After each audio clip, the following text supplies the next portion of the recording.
Imagine a future where life itself is no longer limited by evolution, chance, or natural selection, but is instead designed, written, and assembled with intention. Not metaphorically, not someday, but now. In laboratories around the world, scientists are no longer just editing existing organisms. They are constructing life from the ground up, rewriting the rules that have governed biology for 4 billion years. This is synthetic life, and its emergence may redefine what it means to be alive.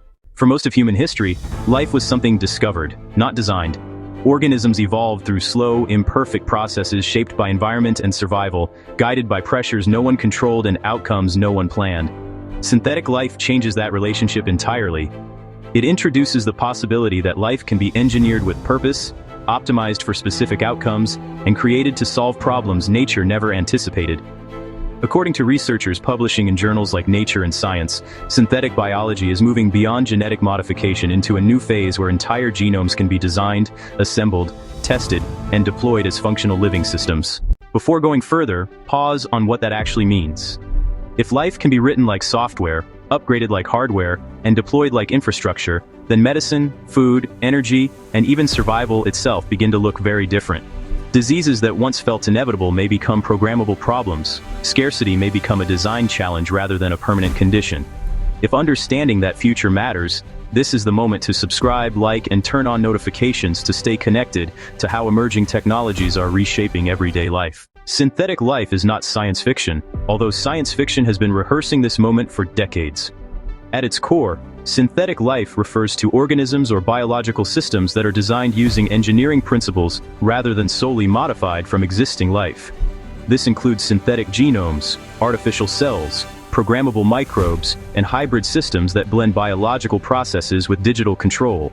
Unlike traditional genetic engineering, which tweaks existing DNA, synthetic life often starts with a blank slate, assembling genetic material piece by piece to achieve specific behaviors, constraints, and responses. One of the foundational milestones in this field occurred in 2010, when researchers at the J. Craig Venter Institute announced the creation of the first cell controlled by a fully synthetic genome. The team synthesized over 1 million base pairs of DNA, assembled them into a complete bacterial genome, and successfully transplanted that genome into a host cell. The result was a living organism whose genetic instructions were entirely designed and constructed by humans. Published in Science, this achievement marked a turning point, demonstrating that genomes could be built rather than inherited, and that life could follow instructions written outside of natural evolution. Since then, progress has accelerated. Synthetic yeast genomes have been assembled chromosome by chromosome, most notably through the International SC 2.0 project, which redesigned the entire yeast genome to be more stable, flexible, and programmable. These organisms are not simply copies of nature.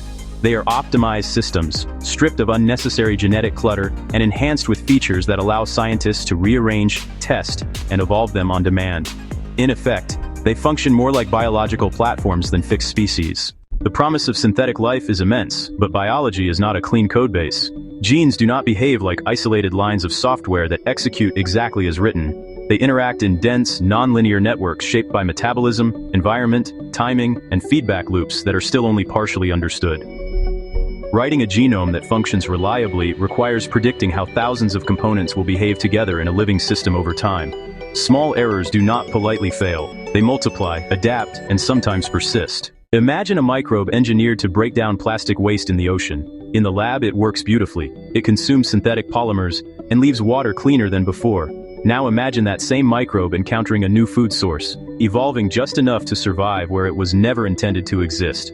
Biology does not read warning labels, user manuals, or disclaimers.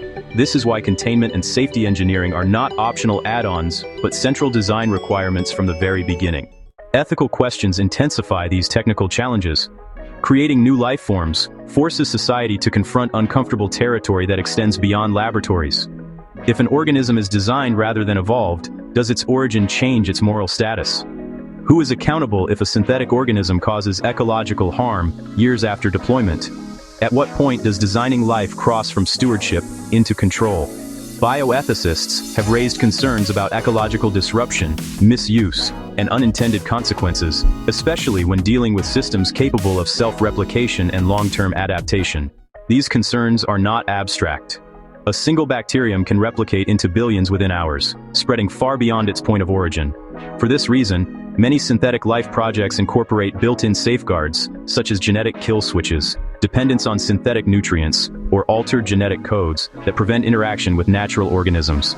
Research from the National Academies of Sciences emphasizes that safety engineering must advance in parallel with biological capability, not trail behind it after problems appear. Despite the risks, the momentum behind synthetic life continues to grow because the potential benefits are difficult to ignore. In medicine, synthetic organisms are being engineered to operate inside the human body as living diagnostics and targeted therapies.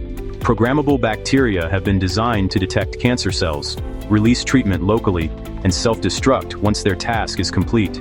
Early studies reported in journals like Cell and Nature Biotechnology suggest this approach could reduce side effects while improving effectiveness, especially for conditions that resist conventional treatment.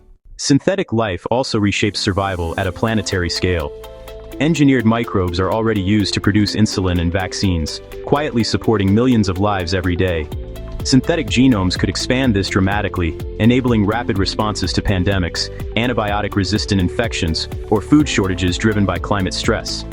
In a future where supply chains fail or environments destabilize, the ability to grow medicine, fuel, and materials biologically may become less of a convenience and more of a requirement for stability. Environmental applications follow the same logic. Synthetic organisms are being developed to capture carbon dioxide, digest oil spills, and break down plastics that would otherwise persist for centuries. These systems could operate continuously, quietly performing work that mechanical systems struggle to scale. The appeal is obvious. So is the risk of releasing living tools into ecosystems that rarely behave as predicted, even under the best models. Among all these developments, one breakthrough quietly stands apart as the true turning point. The creation of minimal and synthetic genomes does more than produce useful organisms. It reframes life as something that can be intentionally structured at its most fundamental level. The synthetic bacterium known as JCVI Syn 3.0 operates with fewer than 500 genes. Even then, scientists discovered that some essential genes still have unknown functions, a reminder that life remains more inventive than its designers, and occasionally more stubborn. This is where synthetic life stops being about biology alone and starts redefining intelligence itself. Advances in artificial intelligence are now tightly coupled with genome design. Machine learning systems analyze massive biological datasets, predict protein folding, and suggest genetic architectures that humans would never intuit on their own.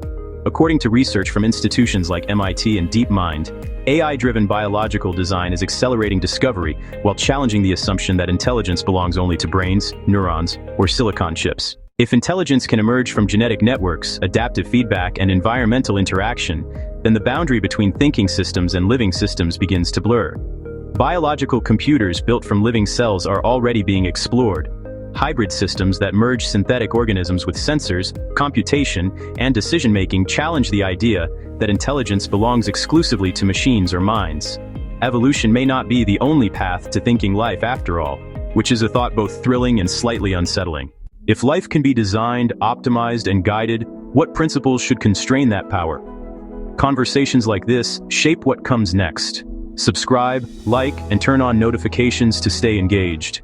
The cultural impact of synthetic life may rival its scientific consequences. For thousands of years, life was treated as sacred, mysterious, or untouchable. Synthetic life does not eliminate that mystery, but it does force a reframing. Public perception will strongly influence how synthetic life evolves. Technologies do not advance in isolation. They move at the speed of trust. Early narratives will determine whether synthetic life is seen as a tool for healing and resilience or as a reckless experiment. Clear communication, transparency, and responsible governance are essential to prevent fear from outrunning facts and stalling beneficial progress. Looking ahead, the next decade may bring developments that sound implausible today. Fully synthetic cells capable of adaptation, living systems that compute, and organisms designed to support life beyond Earth are all under active investigation. Research supported by agencies like DARPA suggests that biohybrid systems could redefine intelligence as something distributed, living, and deeply contextual, rather than centralized and mechanical.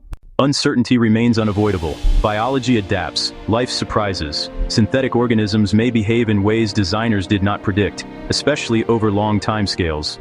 This unpredictability is not a flaw to eliminate, but a reality to respect.